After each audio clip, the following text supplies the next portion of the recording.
It was extraordinary. I mean, firstly, it seemed like he hadn't been kind of given permission by Number 10 to come and do that interview. He said he didn't know whether the rest of government knew he was even there. And the question, I suppose, then is that because he wants to be the next Labour leader? I think it's a real killer blow to him, isn't it? He's in big trouble.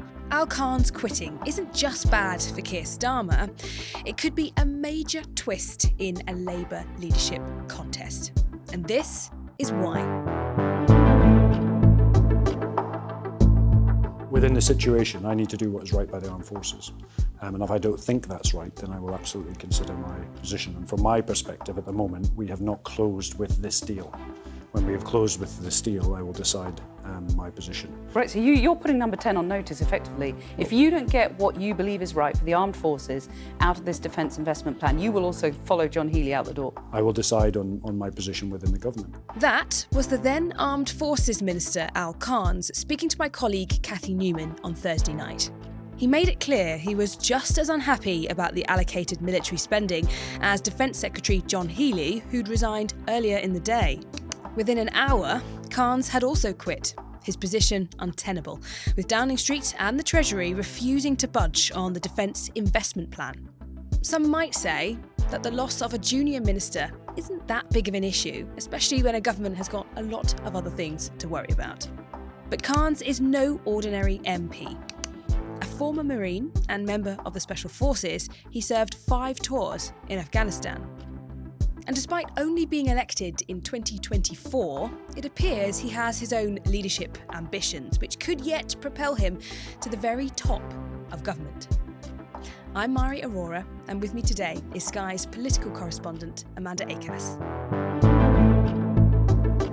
It's been a rough couple of days, hasn't it, Amanda, for the government? And Al Carns' resignation has contributed to that. So start us off by explaining how his resignation came about. Yes, well, as you say, it's been a really tumultuous few days in Westminster. We all know the Prime Minister's already really on the ropes. And one of the issues that's really been hanging over the government in recent months is the issue of how much more money they're going to put in defence. We all know the threats the country faces from Russia, the instability in the Middle East. And the government has been promising that they would be announcing this since last autumn. But there have clearly been big rows behind the scene about where the money is actually going to come from. And then suddenly, dramatically, yesterday, we had the resignation of the Defence Secretary, John Healey. Absolute shock to many in Westminster. I mean, that was a shock enough in and of itself, right? Absolutely, because he was such a Starmer loyalist and someone that was seen as so calm, such a kind of safe pair of hands. But he effectively put out this pretty incendiary letter saying he'd come to the end of his tether. He couldn't stay on because the amount of money that the Treasury were offering him, $13.5 billion over 4 years, was much less than the $18 billion that he had been expecting, or the $28 billion that the kind of military wanted. And he basically said that's not enough to keep our country safe, and really very critical of the Prime Minister himself, saying he was unable to get this through. The Treasury were unwilling.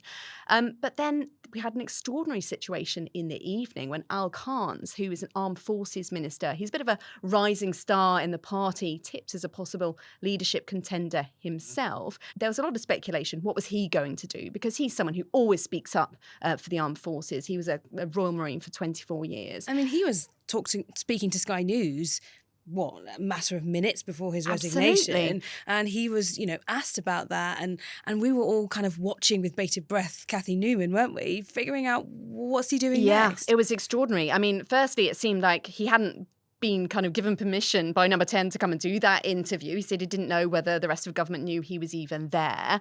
And he was still a minister at that point, but he was devastatingly critical, really, about the defence investment plan, saying the money wasn't enough, and that's critical in such a dangerous world. So effectively saying, well, it's not enough to keep us safe, but also saying, actually, the plan itself, he was really unimpressed by, effectively saying it isn't really fit for purpose in this day and age. It's not learning the lessons from Ukraine. It's too much focus on big, expensive, kind of old-fashioned military kit for the wars of the past, and not looking ahead to the wars of the future, drones, AI capability, all all of that stuff.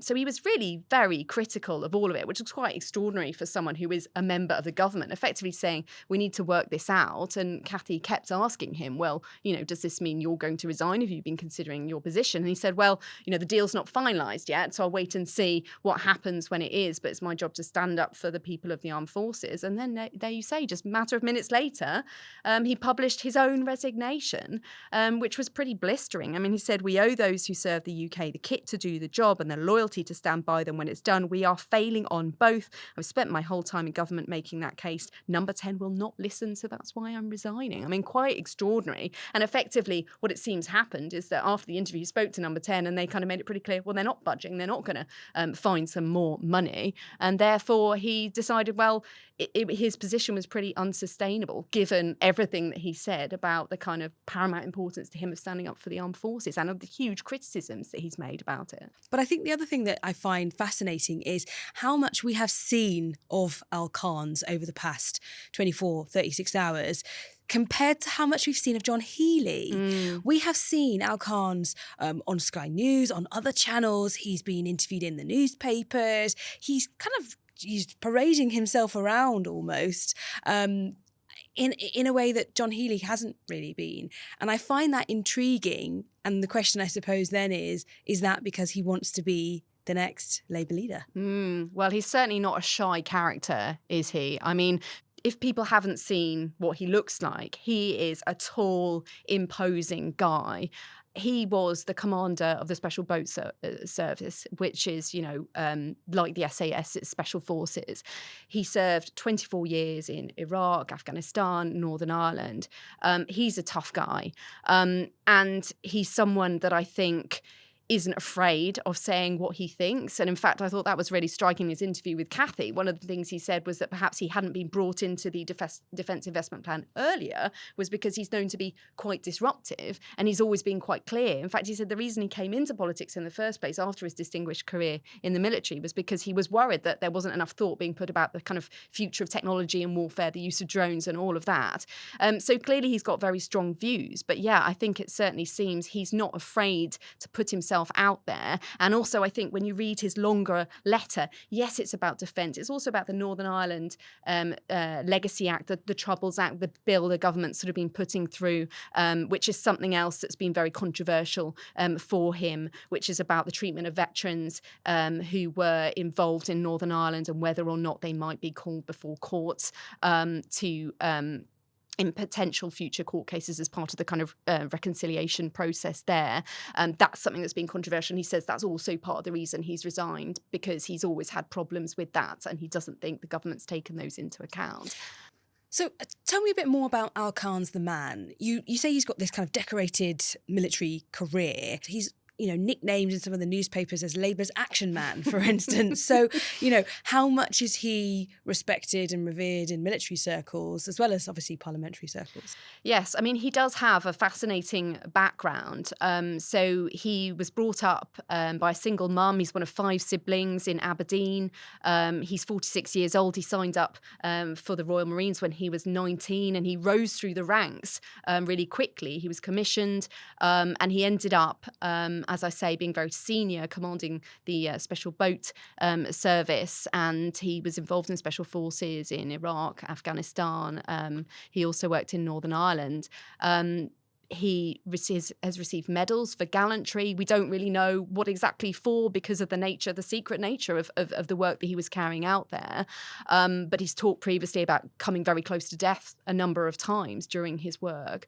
So I think that gives you a bit of a sense of kind of who he is. But he also has been involved in politics for a while in the sense that he was an advisor to 3 Conservative defence secretaries, even briefed Donald Trump when he was president last time around and he came to the UK. So it's certainly, I guess, something he's had an eye on for a while, even though I think it perhaps shocked a few people in the military when he suddenly announced that he was going to go and stand to be a politician. Again, many in the military, a bit surprised perhaps. He'd previously talked about voting Tory, but he obviously stood for Labour. He's the MP for Birmingham, Selly Oak, absolute, big majority there, more than 11,000. And so he's someone that as soon as he arrived in Westminster was appointed as Veterans Minister and then last year he was promoted, became Armed Forces Minister. I mean, that's quite a fast rise, isn't it? I mean, normally MPs, they pay their dues, they're on the backbenches. You wouldn't get those kind of jobs straight in there. So I suppose that's testament to what Starmer and the government felt were his capabilities and his strengths, and being able to not only be a minister basically straight away, but then also being promoted. I mean, that's quite a big deal. Yeah, absolutely. I think it's testament, I guess, to his experience, isn't it? I mean, he's obviously had an extraordinary experience in the armed forces and been a real leader in the kind of circumstances that most people couldn't even imagine. And certainly, if you talk to anyone in the military, they all really rate him. They rave about him. I mean, he's someone who obviously has, charisma. He's a very tall guy. He's a very big guy. I mean, and he's continued to kind of lean into that kind of action man persona. I mean, last year he broke a world record climbing Everest in 5 days using special kind of gas, which meant you didn't have to acclimatise because he didn't have the time to do that because he's a government minister, raising money for charities alongside some other veterans. He's still in the reservists. There were some photos earlier this year of him training in the Arctic. He's someone who's also quite kind of outspoken on social media, perhaps you could put it that way. I mean, I think particularly one moment that really raised his profile was after Donald Trump made his comments saying that, British soldiers hadn't served on the front lines in Afghanistan. And he issued a kind of calm but quite kind of devastating riposte to that, kind of saying it was absolutely ridiculous and talking, about his comrades in arms who had seen fighting and dying alongside him. So I suppose it's testament to that, but also, I guess, a nod to Labour.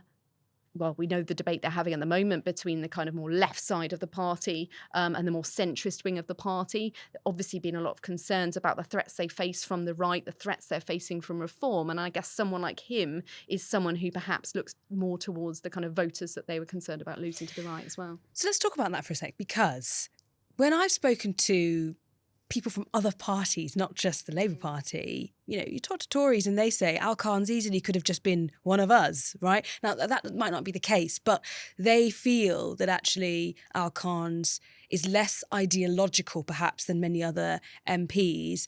And really his focus is defence in the armed forces and perhaps slightly less particular ideologies around whatever it might be on policy areas. And I suppose the question is, how much of a surprise was it when Al Carn stood for Labour?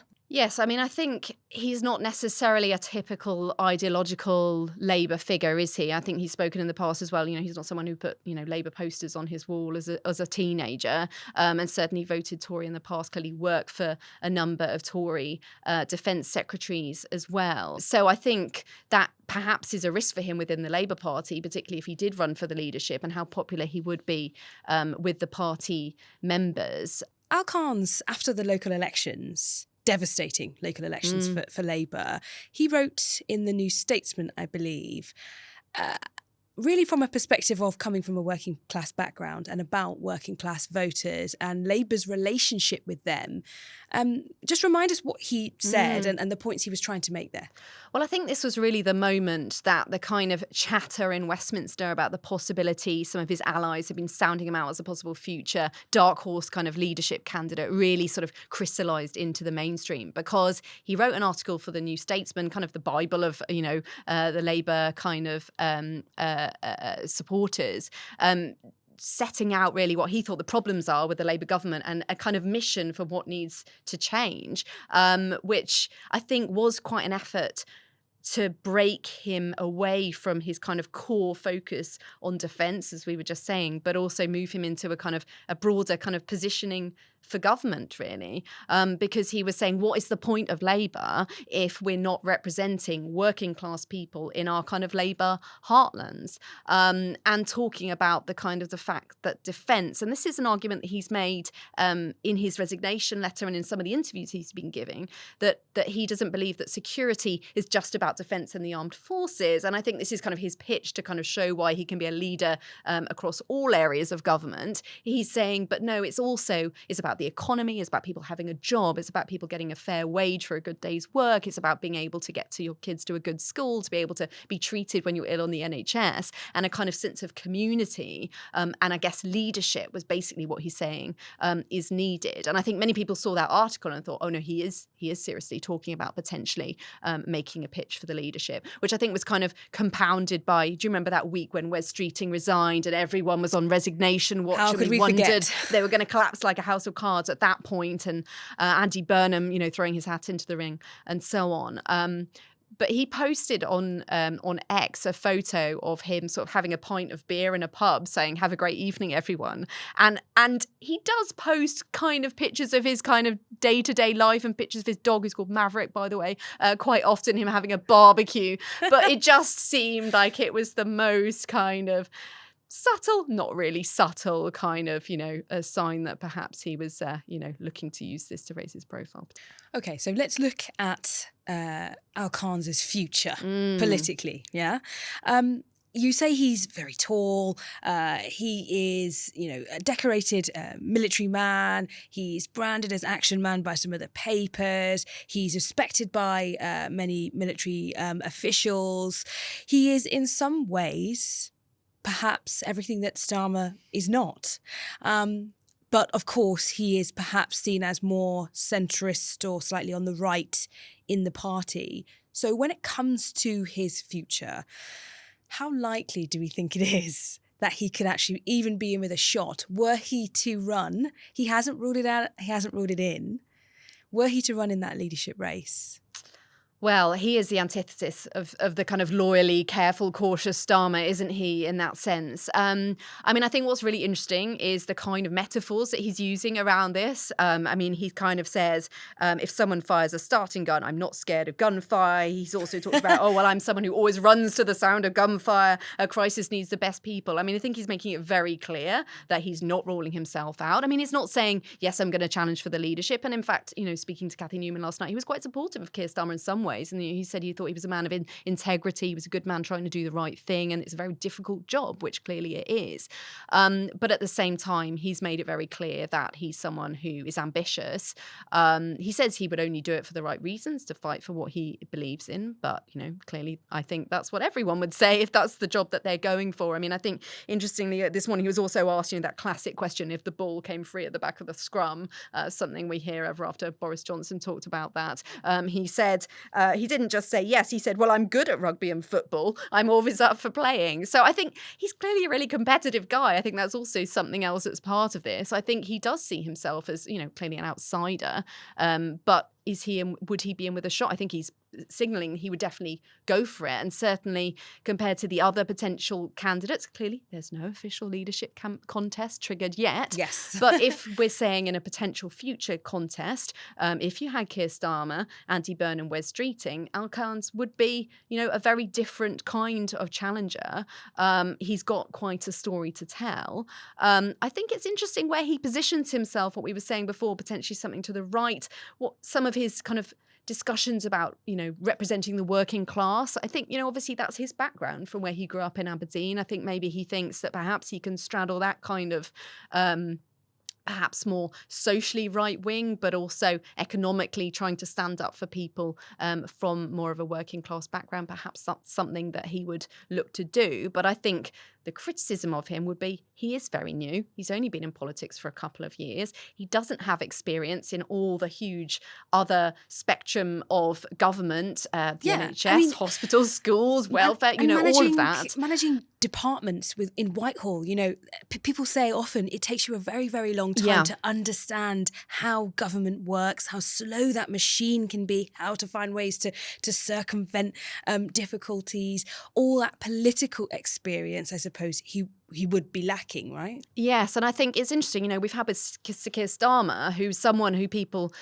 always said, the argument for Keir Starmer was always, well, he's someone who's real world experience. He's run a government department, but he's not sort of someone who's just been involved in politics his whole life, so that he brings out external experience. But actually, that's proved make life, that's made life very difficult for him, because perhaps you could say he hasn't really had the kind of political skill, the political kind of depth and experience in order to bring his party with him and get things done.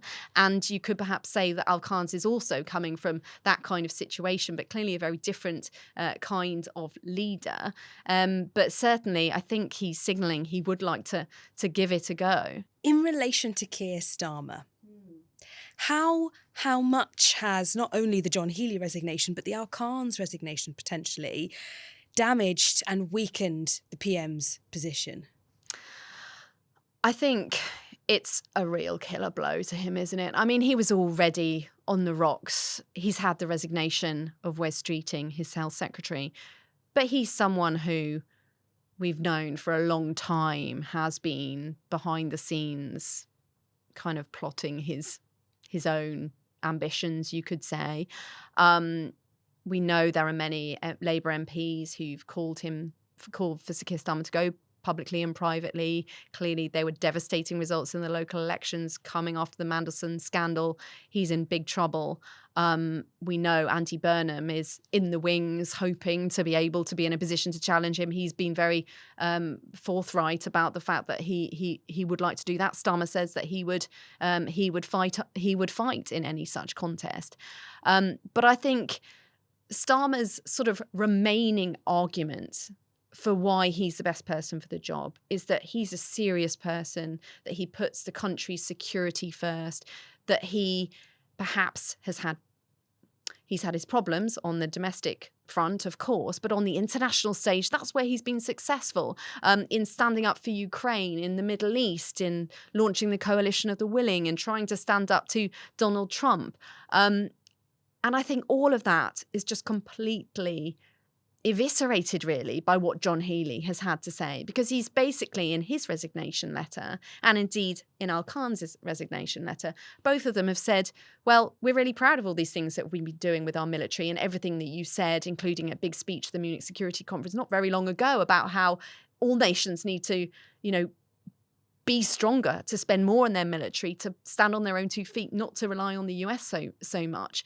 But fundamentally, John Healey's saying you're not willing to actually have the fight to put your money where your mouth is. And therefore, all of this is just rhetoric. So even on that kind of remaining area in which Starmer still had that kind of credibility in the eyes of some, I think this is kind of shot it to pieces, really, because I think then it's also a case that John Healey was a real loyalist for him. And so by losing him, how many more figures in the cabinet are there who are really prepared to kind of put their necks on the line for Starmer when it comes to it, if a contest is triggered, which may happen very soon? Indeed. Very, very tricky for the Prime Minister. Very, very painful for the Prime Minister. Amanda, thanks so much. Thank you. For plenty more on the country's defensive difficulties, you can scroll back through previous episodes. And don't forget to send us your ideas and suggestions for future episodes to why@sky.uk. And this is why we'll be back on Monday.